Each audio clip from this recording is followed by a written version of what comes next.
যে 90-92 মুসলমানের দেশ, এখানে মুসলিম সংস্কৃতির কোনো প্রতিফলন থাকবে না। তাই এই সংবিধানে আল্লাহর উপর আস্থা এবং বিশ্বাস সংযোজন করেছিলেন জিয়া রহমান। যে কথা আমাদের আলেম সাহেব এখানে বলেছেন সত্য ঘটনা, অথচ এটা তুলে দেওয়া হয়েছে। আল্লাহর নামটাই টার্গেট করা হয়েছে, যেটা রাখা যাবে না। নিশ্চয়ই কাউকে খুশি করার জন্য, কোনো শক্তিকে সন্তুষ্ট করার জন্য এটা করা হয়েছে।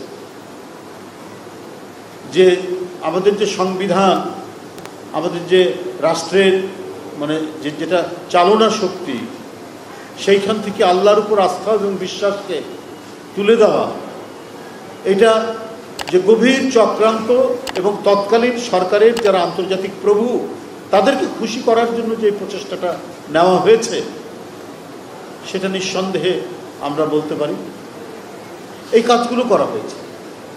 আমরা তখন জেলে, কারাগারের মধ্যে হেফাজতের উপর যে ভয়াবহ এবং ইতিহাসের নজিরবিহীন যে অত্যাচার নেমে এসেছিল, সম্ভবত 5ই মে কিংবা 4 মে, 5ই মে, আমরা তখন কারাগারে।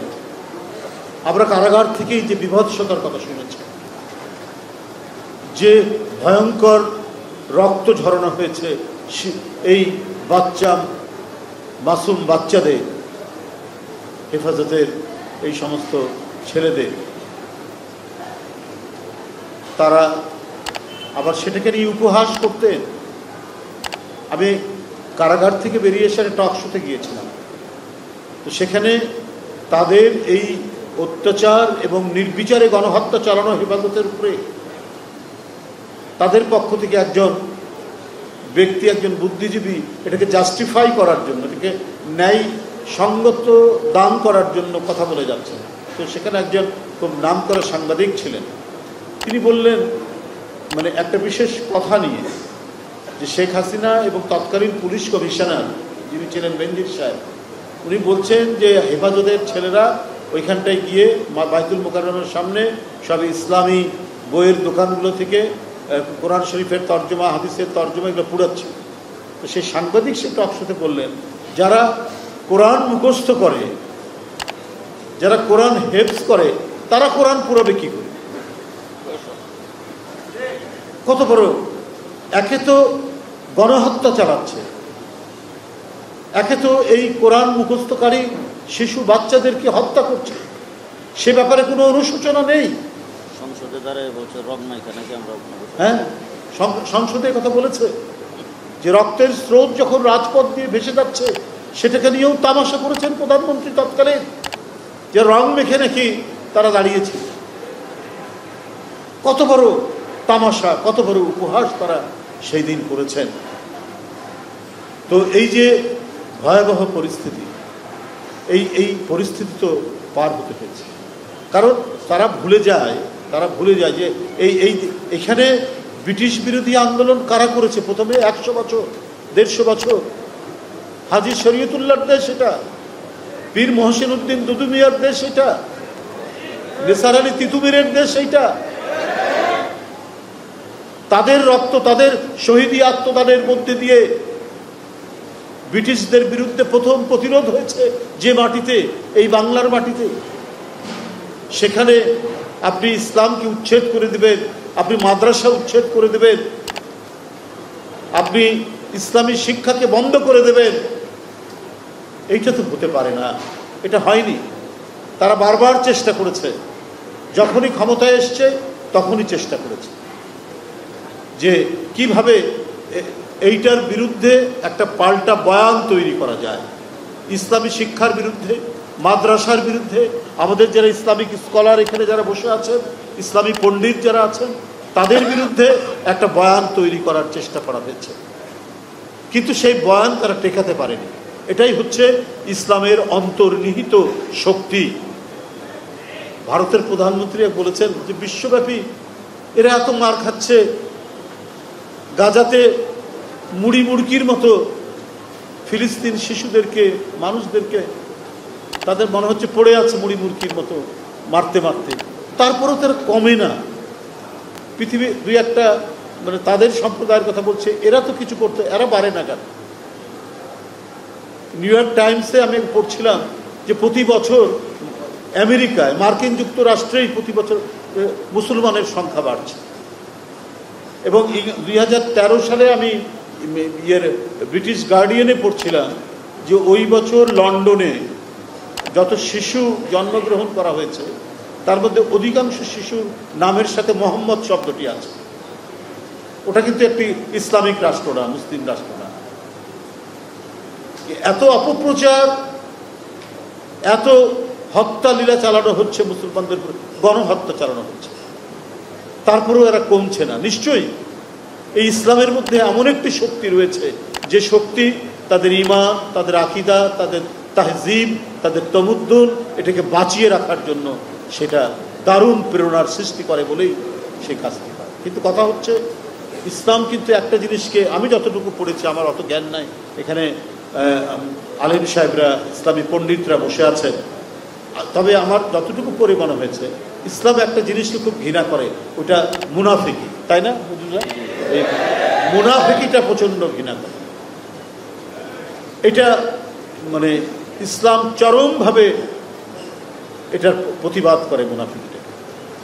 তাই যে কমপক্ষে যারা আল্লাহ রসুলকে ভয় করে এবং তাদেরকে অনুসরণ করে, তারা কখনো মুনাফিকির পথে যাওয়ার কথা নয়, যাবে না।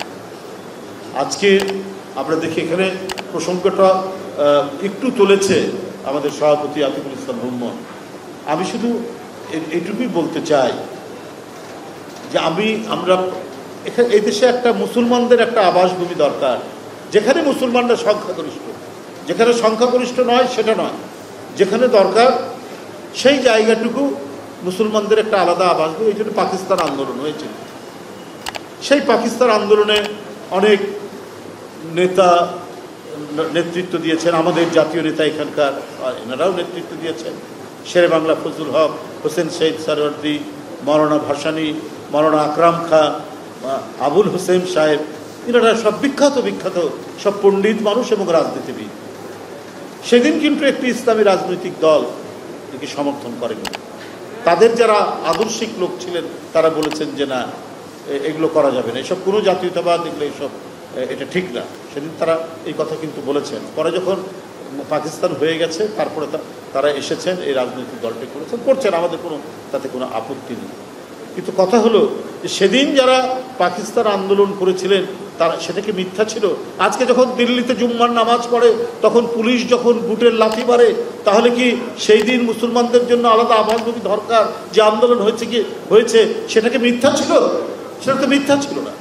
আজকে যখন ফ্রিজের মধ্যে খাসির মাংস আছে, ওটাকে গরুর মাংস বলে তাকে হত্যা করা হয় ওই দেশে, তাহলে সেদিন যারা মুসলমানদের জন্য আলাদা একটি ভূখণ্ড দেশ দরকার, সেদিন যারা আন্দোলন করেছিলেন তারা তো সঠিক কাজ করেছিলেন।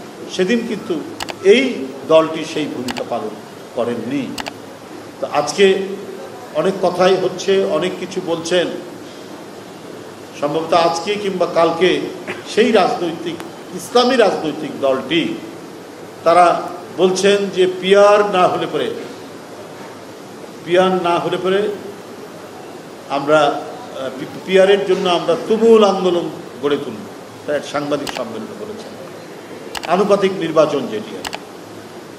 তা আপনাদের যে এতদিন আন্দোলন গেল, এত কিছু হলো, 16-17 বছর, হ্যাঁ আপনারাও গণতন্ত্রের জন্য আন্দোলন করেছেন, এখানে সমস্ত ইসলামিক রাজনৈতিক দলগুলো সবাই করেছে, আপনারাও করেছেন। সেদিন তো এই প্রসঙ্গ তোলেননি। আজকে এটা এত বড় হলো কেন? এই বিষয়টাকে এত সিরিয়াসলি নিচ্ছেন কেন?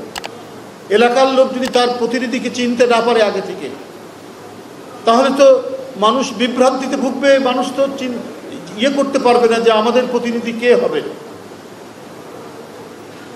আজকে জুনায়েদ আল হাবিবি উনি যদি একটা এলাকা থেকে দাঁড়ান, উনি যদি আগে সেই এলাকায় পরিচিতি না থাকে, তাহলে মানুষ চিন্তা কি করবে যে উনি কে, ওনার পরিচয় কি,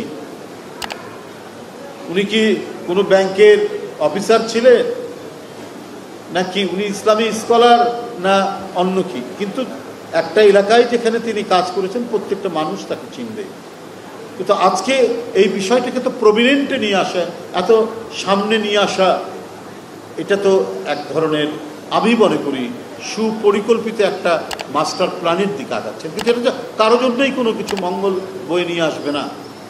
আমরা সম্প্রতি ইউনিভার্সিটিগুলোর যে নির্বাচন, সে নির্বাচনেও আমরা দেখেছি আপনারা ভিতরে ভিতরে দৃশ্যমান, এটা আমার কোনো কথার কথা নয়, কিন্তু একটা নির্বাচন হলে পরে, একটা কোনো কিছু ঘটনা হলে পরে সেখানে তো একটা অ্যানালাইসিস হয়।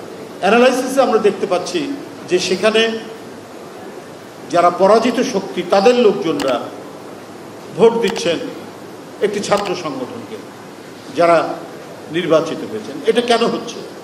এটার আলামত কি? এটার আলামত তো ভালো না। ও যদি ওই পরাযুক্ত শক্তি যদি কোনোভাবে প্রত্যাবর্তন করে, এটা সবার জন্য দুঃখজনক হবে।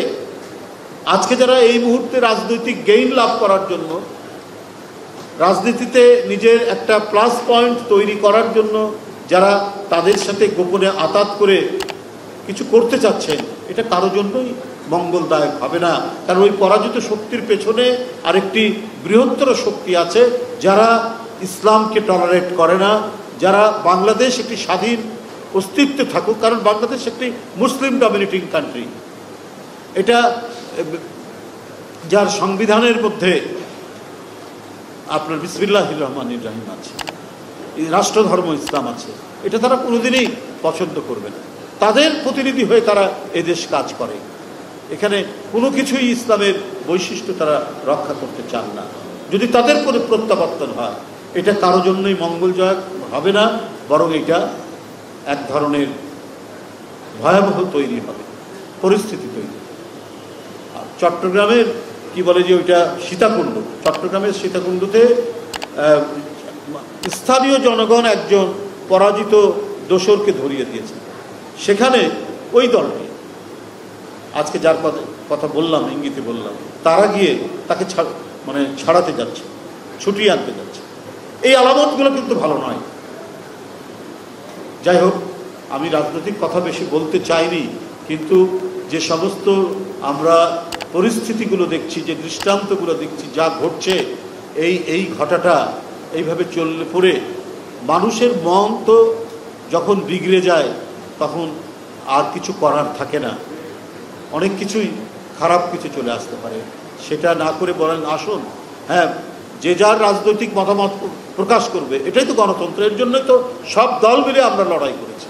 কিন্তু আরেকজনকে ফাঁদের মধ্যে ফেলে আমি রাজনৈতিক গেইন নিব, এইটা করতে গেলে পরে অন্যের জন্য ফাঁদ পাততে গেলে নিজে সে ফাঁদের মধ্যে পড়তে হয়, এটাও মাথার মধ্যে মনে রাখতে হবে।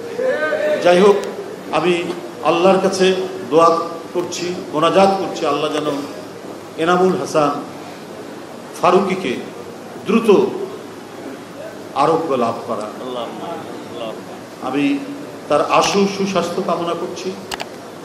আমাদের ভারপ্রাপ্ত চেয়ারম্যান তার জন্য দোয়া করেছেন, এবং কালকেই যখন তিনি খবরটা পেয়েছেন তখনই আমাদের আতিকুল ইসলাম রুম্মনকে তিনি খবর দিয়েছেন আজকেই যেন তার কাছে যাওয়া যায়, যার কারণে ওরা হয়তো খুব দ্রুত সবার সাথে যোগাযোগ করতে পারেনি।